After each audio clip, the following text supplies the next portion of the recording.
까지 한 절씩 교독하겠습니다. 각 사람은 위에 있는 권세들에게 복종하라. 권세는 하나님으로부터 나지 않음이 없나니 모든 권세는 다 하나님이 정하신 바라.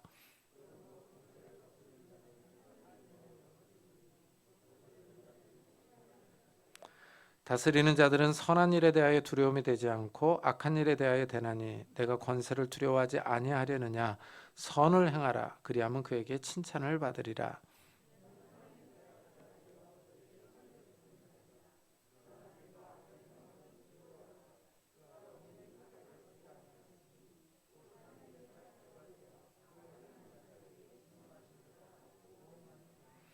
그러므로 복종하지 아니할 수 없으니 진노 때문에 할 것이 아니라 양심을 따라 할 것이라.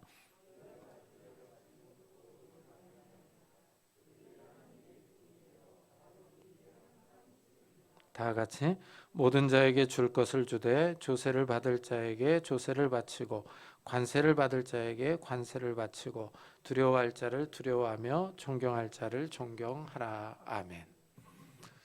사도 바울은 오늘 말씀을 통해서 국가 권력, 이 국가 권력에 대해서 성도들이 취해야 할 자세를 설명합니다. 이 로마 교회는 이 유대인 성도들과 이방인 성도들로 구성되어 있었습니다. 유대인 성도들도 유대인이기 때문에 오늘 이 말씀이 아주 중요합니다. 왜냐하면 유대인들은 로마의 지배 아래에 있는 것을 아주 수치스럽게 생각을 하고 기회만 있으면 독립하기를 원했기 때문입니다. 유대인들은 로마의 적대적이었습니다. 그래서 로마의 클라우디우스 황제 때 약 AD 49년에서 50년인데 이때 로마에서 모든 유대인들을 추방했습니다. 결국 이 70년에는 로마에 의해 예루살렘이 망했습니다. 이래서 오늘 말씀은 이제 국가 권력에 대해서 성도들이 어떤 자세를 가질 것이냐 하는 건데, 만왕의 왕이신 예수님을 섬기는 유대인과 이방인 성도들이 국가에 대해서 어떤 자세를 취해야 하느냐 하는 겁니다. 바울은 먼저 성도들에게 각 사람은 위에 있는 권세들에게 복종하라 하고 가르칩니다. 국가의 권력에 순종하라는 것입니다. 그리고 왜 순종해야 하는지 그 이유를 이렇게 설명합니다. 권세는 하나님으로부터 나지 않음이 없나니 모든 권세는 다 하나님께서 정하신 바라 하고 말합니다. 그러니까 이 국가 권력이 어디서 기원했는지를 설명합니다. 하나님이 국가 권력을 세웠습니다. 신적 기원이 있다는 뜻입니다. 하지만 이 세상 사람들은 이렇게 생각하지 않습니다. 중국의 마오쩌둥은 권력은 총구에서 나온다 하고 말했습니다. 이 마오쩌둥은 젊은 시절을 전장에서 보낸 유능한 지휘관이었습니다. 무력으로 권력을 잡았기 때문에 이렇게 말한 겁니다. 이 권력의 기원에 대한 설명이 너무나도 다릅니다.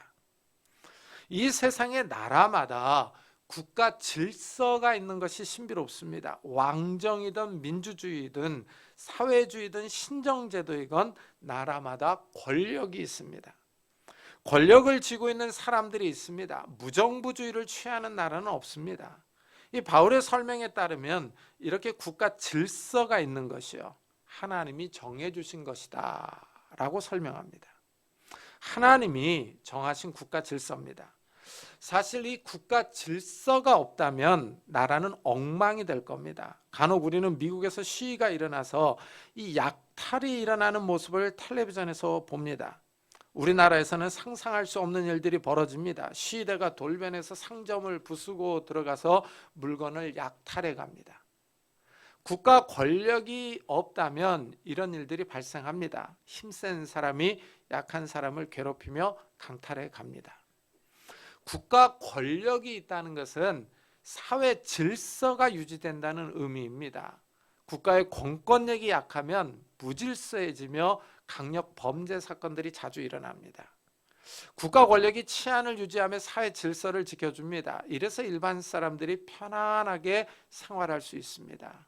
바울은 이런 국가 권력을 하나님이 세웠다 하고 말합니다. 이래서 성도들은 국가 권력에 복종해야 한다는 겁니다. 이 국가 권력을 쥐고 있는 사람이 하나님을 믿는 사람이건 믿지 않는 사람이건 간에 성도들은 국가 권력에 복종해야 합니다. 만일 성도들이 국가 권력에 복종하지 않으면 하나님의 뜻을 거스리는 것이다 하고 말합니다.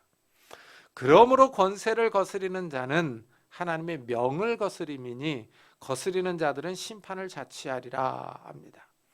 국가 권력에 대항하는 사람이요, 하나님의 명령을 반대하는 겁니다. 이런 사람은 심판을 받습니다.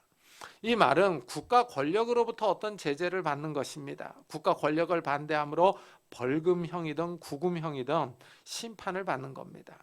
국가 권력은 공권력을 갖고 있기 때문입니다.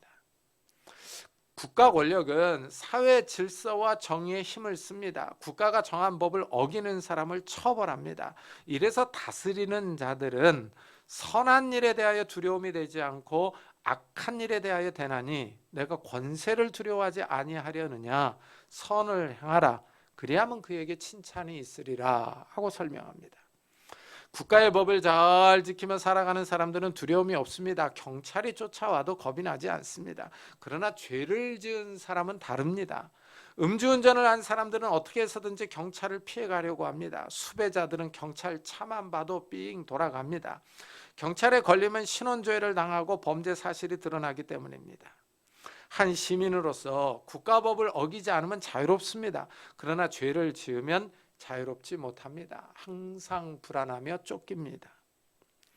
법을 집행하는 사람들이 있습니다. 이들에게 공권력이 있어서 힘이 있습니다. 바울은 그는 하나님의 사역자가 되어 내게 선을 베푸는 자니라 하고 설명합니다. 법을 집행하는 자를 하나님의 종이라고 말합니다. 권력이 하나님으로부터 나왔기 때문입니다. 이들은 권력을 행사하며 선을 행합니다. 국가의 질서를 세웁니다. 국가 권력의 기능을 말을 하고 있습니다. 한 시민이 법을 지킬 때는 권력이 무섭지 않습니다. 그러나 법을 어길 때는 권력이 무섭습니다. 내가 악을 행하거든 두려워하라. 그가 공연히 칼을 가지지 아니하였으니 곧 하나님의 사역자가 되어 악을 행하는 자에게 진노하심을 따라 보응하는 자니라 하고 말합니다. 공권력을 가진 사람이 무서운 이유는 법을 수호하는 힘이 있기 때문입니다. 바울은 모든 성도에게 국가 권력에 복종하라 하고 말합니다. 권력자가 믿지 않는 사람이어도 순종하라고 합니다. 그렇습니다. 모든 사람이 기독교 국가에서 생활하지 않습니다. 불교 국가나 이슬람 국가에서 생활하는 기독교인도 있습니다. 이들도 국가에 복종해야 할 임무가 있습니다. 국가는 사회 질서와 정의를 지키기 때문입니다. 그러나 이제 문제는 이슬람 국가나 공산주의 국가에서 개인의 신앙을 위배하는 명령을 내릴 때입니다. 하나님의 말씀과 이 충돌되는 법을 집행할 때 문제가 발생합니다. 이런 일은 과거 우리나라에서도 일어났었습니다. 일본이 우리나라를 지배할 때 기독교 신앙을 박해했습니다. 신사참배를 강요해서 여기에 반대하는 성도들이 감옥에 갔습니다. 신사는 일본 왕실의 조상을 기리는 사당입니다. 일본은 신사를 우리나라 곳곳에 세워놓고 일본 왕실의 충성을 보이라고 강요했습니다. 신사를 향하여 절하라고 명령한 겁니다. 이래서 신사참배를 반대한 목사들과 성도들이 감옥에 갔습니다. 이 신사참배 문제로 교회가 분열되기도 했습니다. 한국이 독립된 후에 신사참배를 한 목사들과 반대한 목사들 사이가 벌어졌습니다. 신사참배를 반대해서 감옥에 있다가 나온 목사들을 중심으로 일부 교회가 떨어져 나갔습니다. 이렇게 국가 권력이 개인의 신앙을 제한하며 하나님을 섬기지 못하게 할 때 성도는 국가 권력에 복종할 수는 없습니다. 당연히 하나님의 명령에 우선순위를 두어야 합니다. 이런 일은 우리나라뿐만 아니라 세계 각지에서 일어났습니다. 2차 세계대전 때 독일에서도 이런 일들이 일어났습니다. 나치 정권에 반대한 목사들이 감옥에 갇혔습니다. 이렇게 독재 권력에 반대할 때 무력을 사용할 것이냐, 사용하지 않을 것이냐를 놓고 의견이 갈라지기도 했습니다. 독일의 본헤퍼 목사는 신학 교수로 독일 고백 교회의 일원이었습니다. 나치 정권에 반대하는 교회였습니다. 본헤퍼 목사는 나치 정권이 유대인을 학살하며 악행을 저지르는 것을 반대했습니다. 이 본헤퍼가 이제 독일에 계속 있을 때는 이 군복무를 해서 미국에서 본헤퍼를 대학에서 강의하도록 초청을 했습니다. 보네퍼는 미국에서 강의하다가 미국에 머물며 독일인 교회를 맡아줄 것을 요청받았습니다. 그러나 보네퍼는 이 제안을 거절하고 다시 독일로 돌아왔습니다. 그리고 그는 히틀러 암살 작전에 동의했습니다. 히틀러를 적그리스도로 규정하고 히틀러를 제거하기로 결정한 겁니다. 이때의 심정을 이렇게 써놨습니다.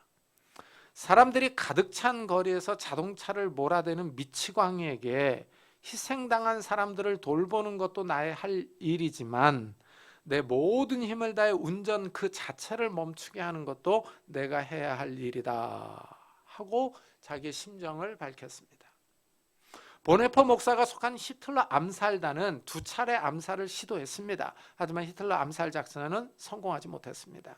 후에 보네퍼 목사는 체포되어서 투옥되었습니다. 2년 동안 수용소에 갇혀 있다가 안타깝게도 1945년 4월 9일에 39살의 나이에 처형당했습니다.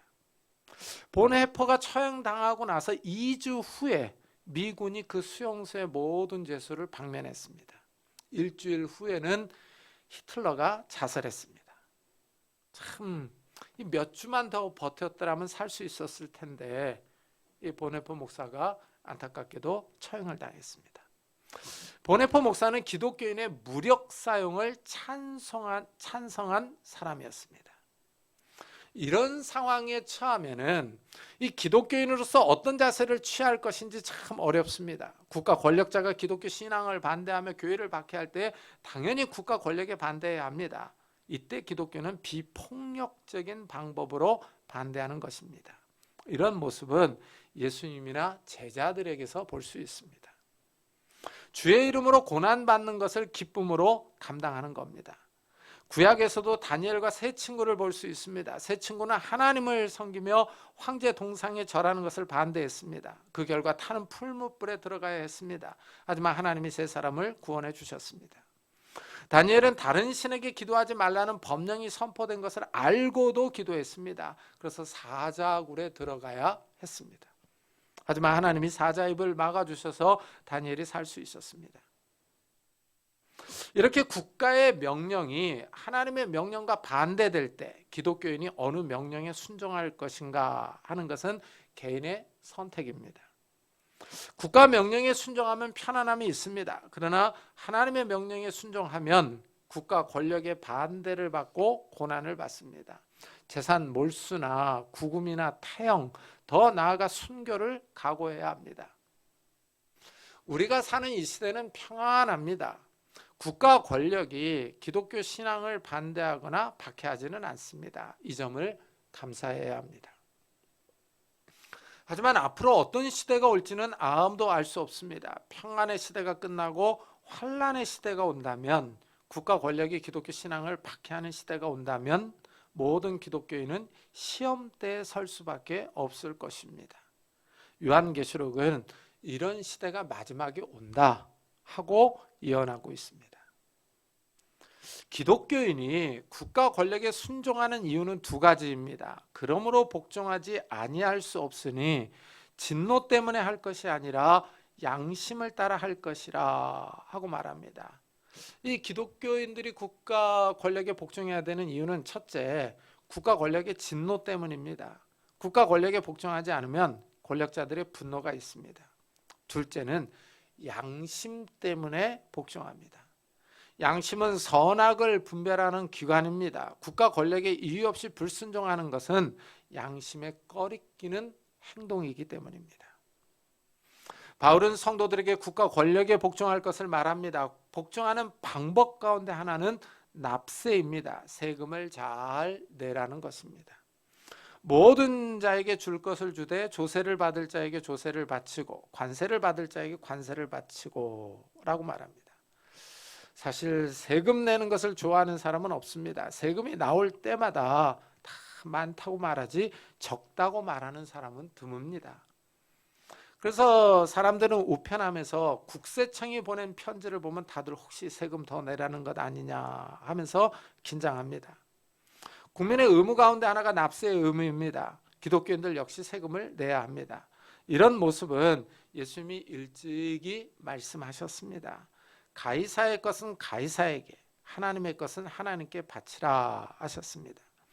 로마 정부에 낼 세금은 로마 정부에 내고 하나님께 드려야 할 11조는 하나님께 드리라는 것입니다. 예수님은 세금 내는 것을 반대하지 않았습니다. 국가가 나라의 질서를 유지하려면 재정이 필요합니다. 그 재정을 세금으로 충당하는 겁니다. 이래서 국가는 모든 백성에게 세금을 걷습니다. 얼마를 걷느냐에 따라서 백성의 원망과 원성이 높아질 수는 있습니다. 세금이 터무니없이 많이 나온다면 다들 국가 정책에 반대할 겁니다. 하지만 정당한 세금을 내지 않는다면 그 사람 역시 비난을 면할 수는 없습니다. 기독교인들도 당연히 세금을 내야 합니다. 노르웨이의 신학자이자 주교였던 오 할레스비라는 분이 있습니다. 이분이 쓴 책들이 유럽과 세계 각지에서 큰 영감과 도전을 주었습니다. 이분의 책이 세계에서 아주 많이 팔렸습니다. 우리나라에서도 기도에 관한 책들이 몇 권 이분의 책이 번역이 되기도 했습니다. 그런데 이 할레스비가 소득세를 속였다라는 뉴스가 나왔습니다. 법정에서 입증이 되었고 타임즈에 이 소식이 실리면서 전 세계에 알려졌습니다. 그러자 이분의 책이 더 이상 팔리지 않았습니다. 사람들이 이분의 책을 더 이상 사지 않는 겁니다. 그래서 이분의 명성이 큰 타격을 입고 사역이 끝났습니다. 우리나라 같으면은 뭐 그 정도 일 가지고 하면서 넘어갔을 텐데 서구 사람들은 이게 윤리적으로 치명타다라고 생각을 한 겁니다. 바울은 세금을 잘 내야 한다고 교훈합니다. 그리고 마지막으로 두려워할 자를 두려워하고 존경할 자를 존경하라 하고 말합니다. 법을 집행하는 사람들을 두려워해야 합니다. 권력을 쥐고 있기 때문입니다. 법을 집행하는 사람들을 무시했다가는 공무집행 방해죄로 더 큰 곤욕을 치를 수 있습니다. 또한 정치가들을 두려워해야 합니다. 사실 우리나라 사람들은 정치가들을 두려워하지만 존경하지는 않습니다. 정치가들이 힘이 있으니까 앞에서는 두려워하고 고분고분하지만 뒤에서는 다 욕을 합니다. 윤리적으로 모범을 보이지 않기 때문입니다. 정치가들이 다 자기 이익을 챙기기 바쁘고 당리당략을 앞세우기 때문입니다. 오공화국 시절에 한 목사님이 이 국가 권력에 대해서 반대를 하셨습니다. 근데 이분이 이제 대통령만 나오면은 꼴 보기가 싫은 거예요. 그래가지고 이 대통령이 나오시면은 막 욕을 하면서 아이 꺼버려 막 그랬대요. 그랬는데 하루는 아들이 텔레비전을 보다가 아빠가 싫어하는 사람 나온다 이렇게 얘기를 하더랍니다. 그래서 그 말을 듣고서 내가 자식한테 모범이 안 되는구나 이렇게 생각을 하고서 태도를 고쳤다고 그 양반이 나와도 이제 겉으로는 좋아하는 척한다고 이런 하는 얘기를 들어봤습니다. 참 이 정치인들이 백성에게 윤리적 모범을 보인다면 백성이 존경할 것입니다. 하지만 그런 분들이 드뭅니다. 앞에서 하는 말과 행동이 다릅니다. 이율배반적인 모습을 너무 많이 보여서 백성이 미워하고 싫어하는 것이 현실이기도 합니다. 그런데 바울은 우리에게 정치인들과 법 집행자들을 두려워하고 존경하라 하고 말합니다. 우리도 사실 정치인들을 비난합니다. 하지만 사실 나라가 있기 때문에 국민이 있습니다. 이 나라가 사라지면 국민은 국제 미아가 됩니다. 나라 없는 국민은 갈 곳이 없습니다. 국제사회에서 천대받습니다. 참 이래서 이 국가가 없는 이 민족들을 보면은요 참 서럽습니다. 어디 가서도 대접을 받지 못해요. 참 이래서 이 국가가 서 있어야 되는 거예요. 따라서 성도들은 이 나라가 잘 설 수 있도록 깨어서 기도해야 합니다. 이 나라의 질서와 정의가 바로 서도록, 정치인들이 윤리적으로 깨끗하고 바른 정책을 결정하도록, 법 집행자들이 공의를 실행하도록 기도하는 성도님들이 되시기를 예수 그리스도의 이름으로 축복합니다.